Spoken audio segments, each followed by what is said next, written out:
Bine v-am găsit, dragi albinuțe hărnicuțe de pe canalul meu! Astăzi facem o nouă rețetă din vechiul rețetar de cofetărie pe care vi l-am prezentat la tortul diplomat, și anume bomboane fondante. Sunt mult mai gustoase decât cele cumpărate, arată extraordinar de frumos pe platourile festive cu dulciuri, iar gusturile și aromele lor pot fi limitate doar de imaginația voastră. Să procedem, zic!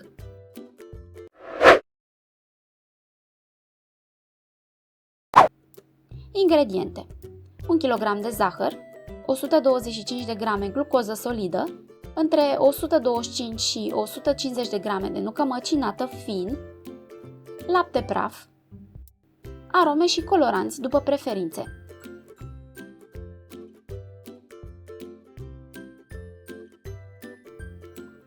Mai întâi ne vom ocupa de fondant. Vă sfătuiesc să-l preparați cu o zi înainte. Într-o cratiță foarte încăpătoare, punem zahărul. Adăugăm glucoza solidă. V-am arătat-o și la fondantul pentru amandine.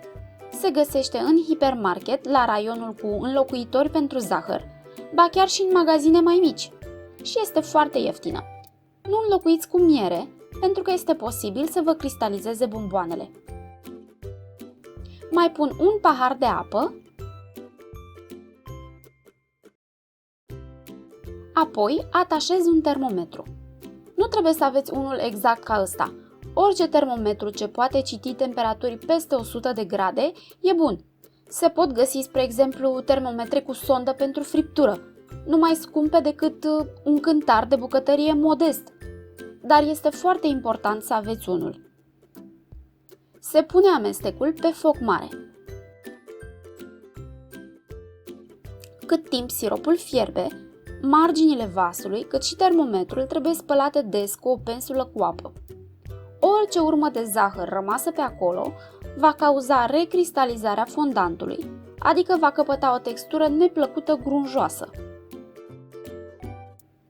Pe măsură ce siropul fierbe, el pierde din ce în ce mai multă apă și devine mai concentrat.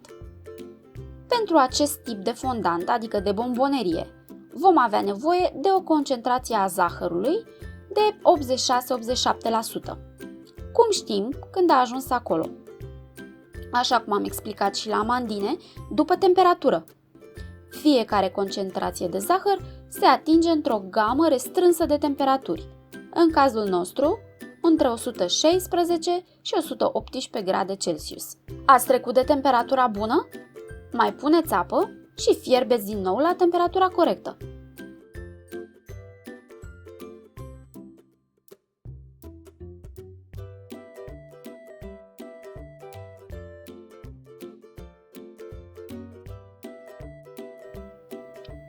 Răsturnăm siropul într-un castron metalic, de preferat rece,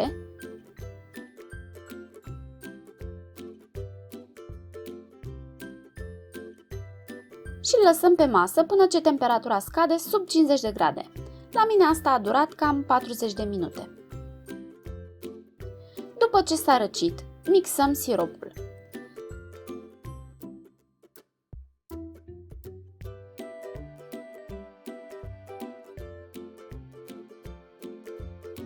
Treptat, el se albește și se transformă în fondant.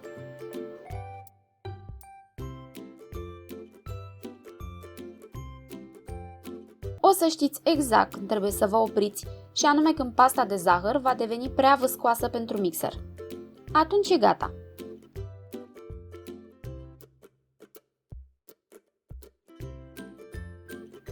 Putem să-l luăm și să-l punem într-o pungă groasă care se închide etanș sau un recipient care se închide etanș.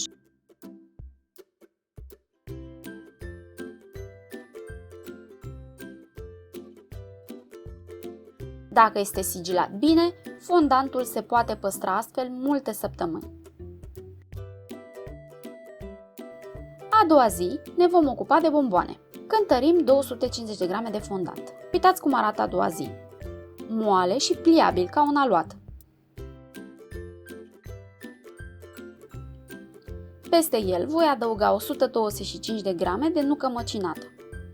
Nuca trebuie să fie de o foarte bună calitate să nu aibă niciun pic de gust râncet. Se pot folosi în loc și arahide măcinate sau fistic, dar mie nuca mi se pare cea mai gustoasă.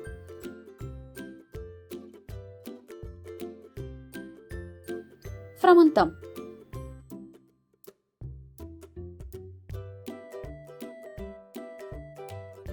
Dacă vi se pare pasta prea moale, puteți să mai adăugați vreo 25 de grame de nucă. Și acum un secret al bomboanelor fondante pe care îl știu de la un cofetar, pe care apropo îl salut dacă mă urmărește. Umplutura de fondante se frământă cu lapte praf. Un mod ingenios de a întări pasta și îi da un gust foarte bun în același timp. Dacă vreți să le faceți de post, puteți să omiteți laptele sau să-l înlocuiți cu cacao, care și taie din dulceața bomboanei. Eu am folosit aici 2 linguri de lapte, dar se poate să vă intre mai mult. Pasta se va lipi tot timpul un pic de mâini, dar e gata când ajungem la o consistență fermă, modelabilă. Din această pastă voi face acum biluțe, nu mai mari de 15 grame, altfel fondantele vor ieși prea mari la final. Dacă din greșeală ați făcut pasta prea tare, se poate îndrepta cu 2-3 picături de apă.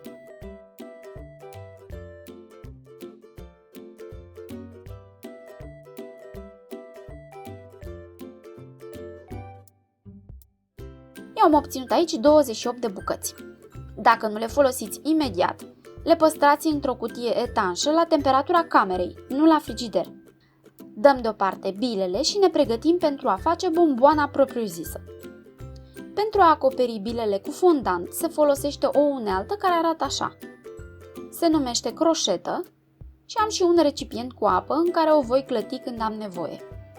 Eu am cumpărat-o online din China, dar se poate confecționa așa ceva acasă, dintr-o frigăruie metalică, spre exemplu, sau o andrea. Puteți, bineînțeles, să folosiți și o furculiță pentru această misiune dacă nu aveți chef să vă complicați. Pregătim o suprafață plană, întinsă, cât mai lucioasă, pe care vom pune bomboanele, ca spre exemplu o tavă. Această suprafață trebuie unsă cu un strat subțire de ulei, ca să putem desprinde ușor bomboanele.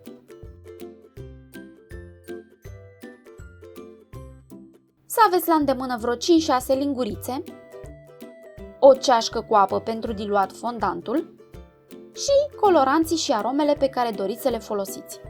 Ultimul lucru pe care îl facem este să cântărim cât fondant ne trebuie. Eu voi face 3 sortimente de bomboane, așa că mi-am pregătit 3 recipiente cu câte 250 de grame de fondant. El trebuie încălzit și pentru asta aveți 2 soluții. Ori la aragaz pe baie de aburi, cu focul mic musai, situație în care veți folosi castroane montate deasupra unei cratițe cu apă.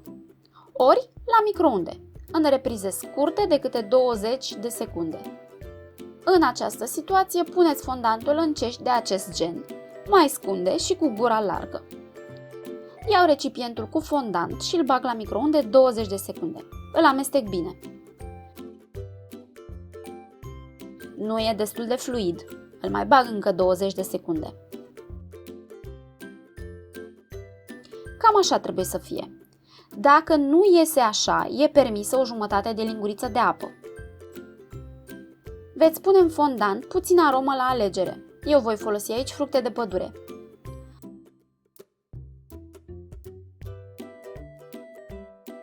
Acum voi colora fondantul.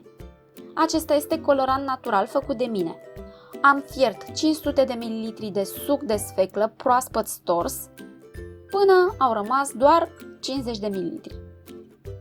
2 picături sunt suficiente pentru a da o culoare simpatică roz.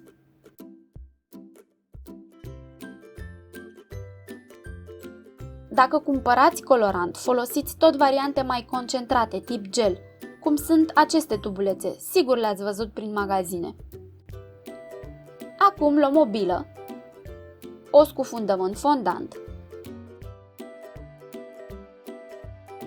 și cu ajutorul croșetei o scoatem, o lăsăm puțin să se scurgă și o răsturnăm pe suprafața pregătită dinainte. Firul de fondant care se agață de croșetă îl încolăcim frumos deasupra bomboanei ca să ne iasă coronița aceea specifică. O să fac vreo 9 bucăți cu această culoare.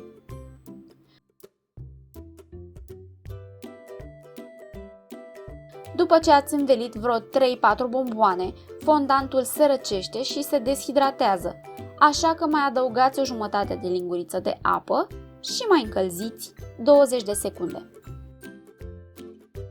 Vom face și o șarjă de bomboane albe. Voi folosi pentru ele o aromă de migdale.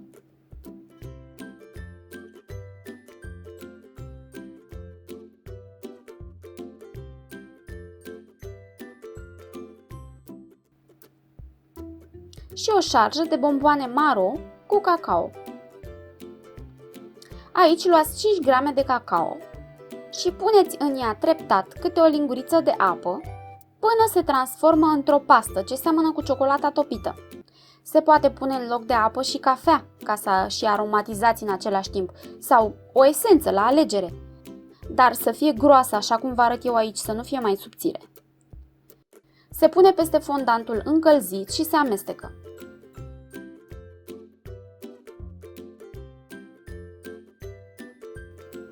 Continuăm să facem bomboanele. Mai trebuie să țineți minte că fondantul nu trebuie niciodată să ajungă să fiarbă, pentru că apoi se deshidratează și se întărește foarte repede.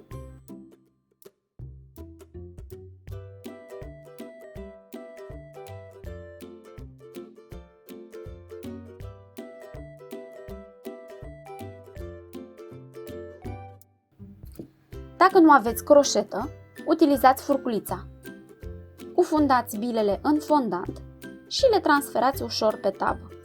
Cu furculița nu prea se poate face coroana bomboanelor, dar le lăsați fără.